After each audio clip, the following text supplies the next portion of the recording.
ஒவ்வொரு சபை விசுவாசிகளும் ஊழியர்களும் சபைக்கு வருகிற ஒவ்வொருவரும் செய்ய வேண்டிய முக்கியமான 2 ஜெப குறிப்புகள். ஒரு வசனத்தை வாசிப்போம். கலாத்தியருக்கு பவுல் எழுதின நிருபம் 1வது அதிகாரம் 23, 24 வாசிங்க. கலாத்தியர் 1:23, 24. முன்னே நம்மை துன்பப்படுத்தினவனே தான் அழிக்க தேடின விசுவாசத்தை இப்பொழுது பிரசங்கிக்கிறான் என்பதை மாத்திரம் அவர்கள் கேள்விப்பட்டு இருந்து என்னை பற்றி தேவனை மகிமைப்படுத்தினார்கள். அல்லேலூயா.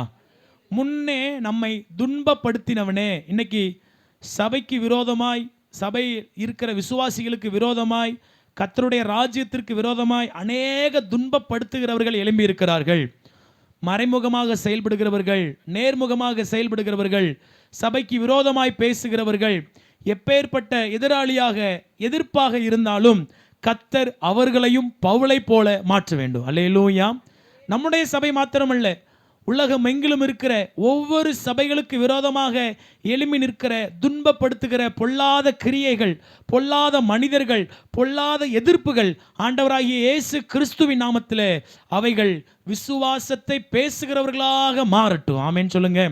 எப்படி பவுலை ஆண்டவர் துன்பப்படுத்தின பவுலையே விசுவாசத்தை அறிக்கை பண்ணுகிற ஊழியராய் மாற்றினாரோ, அதே போல நம்முடைய ஆண்டவர் சபைக்கு விரோதமாய் எழும்பி இருக்கிறவர்களை தூண்களாக, சபையின் விசுவாசிகளாக, ஊழியர்களாக மாற்றும்படியாக எல்லாரும் கரங்களை உயர்த்தி ஜெபம் பண்ணுவோம். ஆண்டவரே ஸ்தோத்திரம், ஸ்தோத்திரம், ஸ்தோத்திரம். ஆண்டவரே, சபையை துன்பப்படுத்துகிற பொல்லாத கிரியைகள் இயேசுவின் நாமத்தில் அழிக்கப்படட்டும். ஆண்டவரே, யார் யாரெல்லாம் சபையை துன்பப்படுத்தி கொண்டிருக்கிறார்களோ, மறைமுகமாக நேர்முகமாக, ஆண்டவரே சபையை யாரெல்லாம் துன்பப்படுத்தி கொண்டிருக்கிறார்களோ, இயேசு கிறிஸ்துவின் நாமத்தில் அவர்கள் பவுலை போல மாற்றப்படட்டும். ஆண்டவரே, புதிய ஏற்பாட்டில் பவுலை ஒரு தூணாக நிறுத்தினது போல அப்பேற்பட்ட ஜனங்களை சபை சரித்திரத்தில் ஒரு தூணாக நிறுத்தும்படியாக ஜெபிக்கிறோம். ஆண்டவரே, அவர்கள் எல்லாரும் வெட்கப்பட்டு போகும்படியாக ஜெபிக்கிறோம். ஆண்டவரே, அப்பேற்பட்ட ஜனங்களை உம்முடைய ராஜ்யத்தை கட்டுகிறவர்களாக கர்த்தர் மாற்றும்படியாக ஜெபிக்கிறோம்.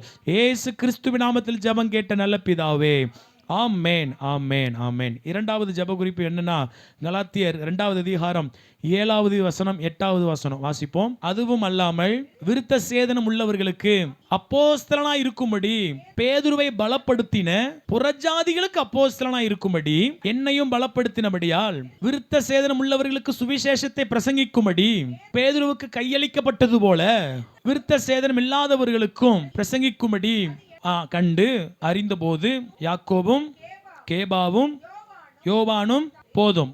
இந்த இடத்துல பவுல் சொல்லுகிறார், பேதுரு விருத்த சேதனம் பண்ணப்பட்டவர்களுக்காக அனுப்பப்பட்டார். நான் விருத்த சேதனம் பண்ணப்படாத புறஜாதிகளுக்காக என்ன செஞ்சேன்?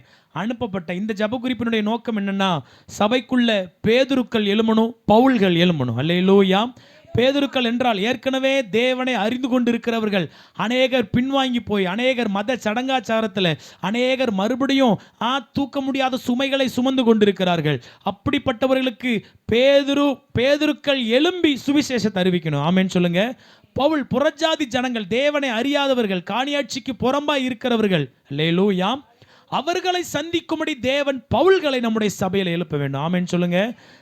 பேதுருனா நம்ம கிறிஸ்தவ வட்டாரத்தில் அநேகர் நொந்து போய் மறுபடியும் பின்வாங்கி போய் இருக்கிறாங்க. அப்படிப்பட்டவர்களுக்கு ஆவிக்குரிய பேதுருக்கள் தேவை.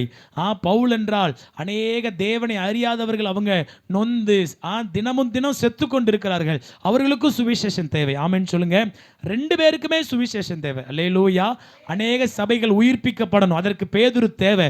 அநேக புறஜாதிகள் இயேசு கிட்ட வரணும், அதற்கு பவுல்கள் தேவை. கரங்களை உயர்த்தி ஜெபம் பண்ணுவோம். ஆண்டவரே, எங்க சபைக்குள்ள பேதுருக்கள் எழுப்பப்படட்டும், எங்க சபைக்குள்ள பவுல்கள் எழுப்பப்படட்டும். இயேசு கிறிஸ்துவின் நாமத்தில் ஆண்டவரே, செத்து போயிருக்கிற சபைகளுக்கு ஆவிக்குரிய பேதுருக்கள் எழுப்பப்படட்டும். ஆண்டவரே, இயேசு கிறிஸ்துவின் நாமத்தில் செத்து கொண்டிருக்கிற ஆண்டவரே, இயேசுவை அறியாத ஜனங்களுக்காக பவுல்கள் எழுப்பப்படட்டும். ஆண்டவரே, அது மூலமாய் தேவனே உம்முடைய சுவிசேஷம் உலகமெங்கும் பரவி பாயட்டும். ஆண்டவரே, உம்முடைய சபைகளுக்கென்று ஆண்டவரே கர்த்தர் பேதுருக்களை எழுப்புவீராக. ரட்சிக்கப்படாத ஜனங்களுக்கென்று பவுல்களை எழுப்புவீராக. ஆண்டவரே, எங்க சபையிலிருந்து அப்படிப்பட்ட ஜனங்களை கர்த்தர் எழுப்புவீராக. ஜெப வீரர்களை எழுப்புவீராக. ஊழியம் செய்கிறவர்களை எழுப்புவீராக இயேசுவின் நாமத்தில். உலகம் எங்கிலும் கர்த்தர் ஒவ்வொரு சபையில் இப்படிப்பட்ட பேதுருக்களையும் பவுல்களை கர்த்தர் எழுப்பும்படியாக எல்லாரும் கரங்களை தட்டி கர்த்தரை ஸ்தோத்திரம் பண்ணுவோம். ஹல்லேலூயா. ஸ்தோத்திரம், ஸ்தோத்திரம், ஸ்தோத்திரம், ஸ்தோத்திரம். அப்படியே நம்முடைய ஆண்டவர் சபையை துன்பப்படுத்துகிறவர்களையும் சபைக்குள்ள பேதுருக்களையும் பவுல்களையும் வெகு சீக்கிரத்திலே நம்முடைய ஜெபத்தை கேட்டு எழும்ப பண்ணுவார். அல்லேலூயா. கர்த்தர் அப்படியே செய்ய போதுமானவராய் இருக்கிறார். அவருக்கே மகிமை உண்டாவதாக. ஆமென். ஹல்லேலூயா.